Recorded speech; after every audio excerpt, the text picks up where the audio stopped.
में डायलिसिस किया जाएगा।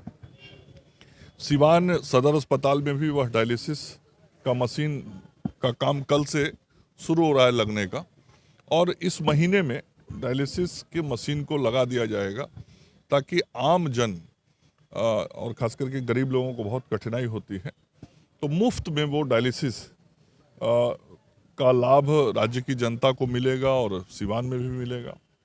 इसके अलावा पूरे राज्य में 22 केंद्रों पे हमने तय किया है सदर अस्पतालों में जहां सीटी स्कैन लगना है, तो सिवान भी उसमें से एक है जहां सीटी स्कैन मशीन अभी भविष्य में लगाया जाना है। हम सब जानते हैं कि सिवान सदर अस्पताल पुराना अस्पताल है और इसके विस्तार के लिए इसको नए मॉडल स्वरूप में बनाने की अनुमति दे दी गई है, लेकिन अभी तो पुराना भवन है।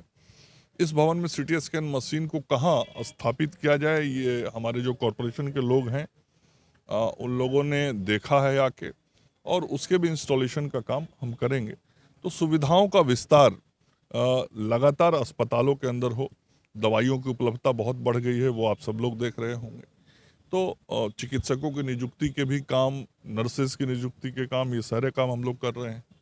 तो धीरे धीरे हमारा प्रयास है कि जो स्वास्थ्य सुविधाएं हैं उसको और बेहतर किया जाए, क्योंकि स्वास्थ्य सुविधाओं की बेहतरी के भी और ज़रूरत है। अभी केंद्रीय स्वास्थ्य मंत्री हर्षवर्धन का टीवी पर स्टेटमेंट आ रहा था कि जो कोविड-19 का वैक्सीन है वो शीघ्र ही लोगों को उपलब्ध है। बिहार में क्या किया जा रहा है? अभी हर्षवर्धन जी के साथ मैं 2 घंटे वीडियो कॉन्फ्रेंस में था, और जो कोरोना का टीकाकरण होना है उसका ड्राई रन कल राज्य के सभी जिलों में होने वाला है।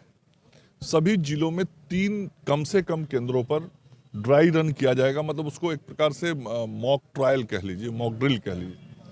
और जो हमारे स्वास्थ्यकर्मी हैं वो कल इन सभी केंद्रों पर जो प्रशिक्षण प्राप्त किए हैं, टीका कैसे दिया जाएगा उसकी पूरी एक मॉक ड्रिल करेंगे। और फिर हमारे जो जिला के सिविल सर्जन होंगे और जो हमारे अन्य स्वास्थ्य अधिकारी हैं, उन अधिकारियों का रिपोर्ट भी कल शाम तक उसके संदर्भ में आ जाएगा।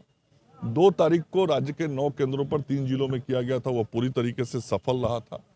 और कल भी जो राज्य के सभी जिला मुख्यालयों पे हम करने वाले हैं, लगभग 110-15 स्थानों पे, इन स्थानों पे भी मॉक ड्रिल की पूरी तैयारी कर ली गई है। हर जिले के जो डिस्ट्रिक्ट इम्यूनाइजेशन ऑफिसर हैं उनकी ट्रेनिंग करा दी गई है, और ये लोग अपने अपने जिलों में आज सभी को पूरी तरीके से प्रशिक्षित कर रहे हैं। तो कल ड्राई रन पूरे देश में होगा, बिहार में भी होगा, और ये ड्राई रन होने के बाद हम लोग हर जिले में टीकाकरण के लिए तैयार रहेंगे। जो टीकाकरण होना है वो 3 फेज में होना है।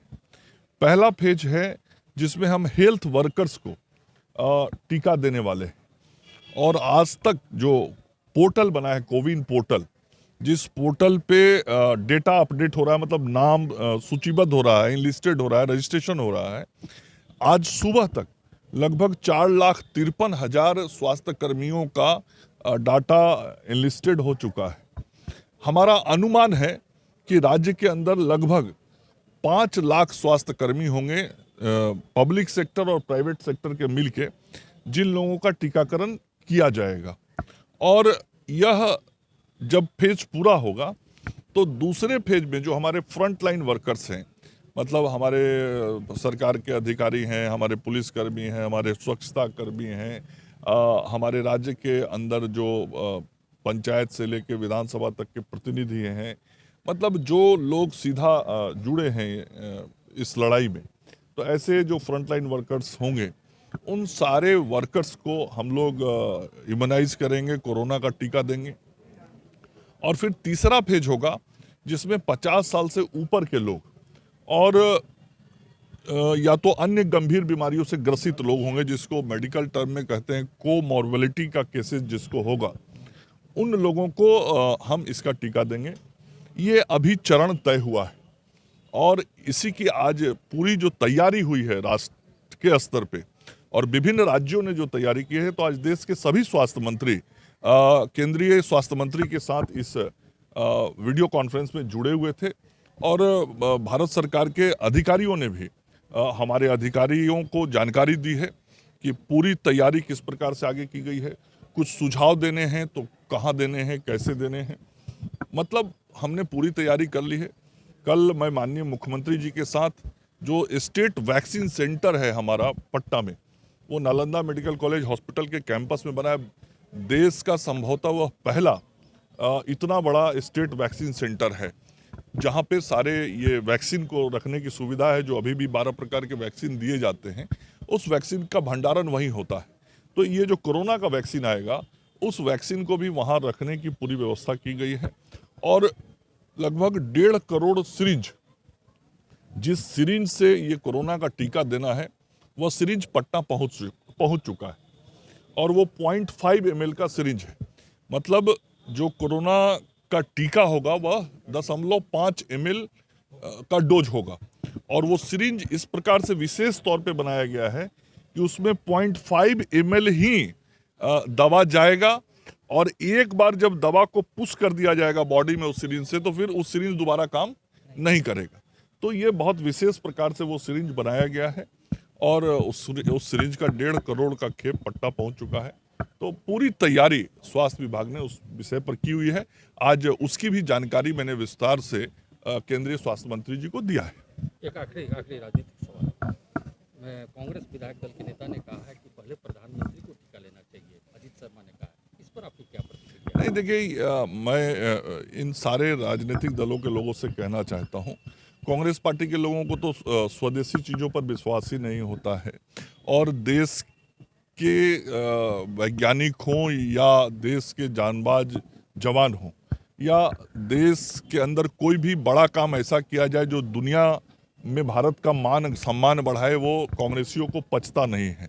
कांग्रेसियों को वही चीज़ ज़्यादा पचता है जो विदेश में बने हों, इटली निर्मित हो तो बहुत अच्छा होता है। तो ऐसे चीज़ों को वो पसंद करते हैं। आप याद करिए, जब हमारे देश के जवानों ने पाकिस्तान के सैनिकों को करारा जवाब दिया था, उस समय सबूत खोजते थे। अब जब देश के वैज्ञानिकों ने पूरे दुनिया में भारत का मान बढ़ाया है, हम दुनिया के सबसे अग्रणी देशों में हैं जिसने कोरोना का टीका बना लिया, जहां देश के वैज्ञानिकों की वाहवाही करनी चाहिए थी, जहां देश के वैज्ञानिकों की सराहना प्रशंसा करनी चाहिए थी, वहां इस प्रकार का राजनीतिक बयान देते हैं। लेकिन मैं अपने राज्य के कांग्रेस नेता को सलाह दूंगा कि आज जिस मैं वीडियो कॉन्फ्रेंस में था, कुछ राज्यों में कांग्रेस की सरकारें हैं, उनके मंत्री साथ में बैठे थे।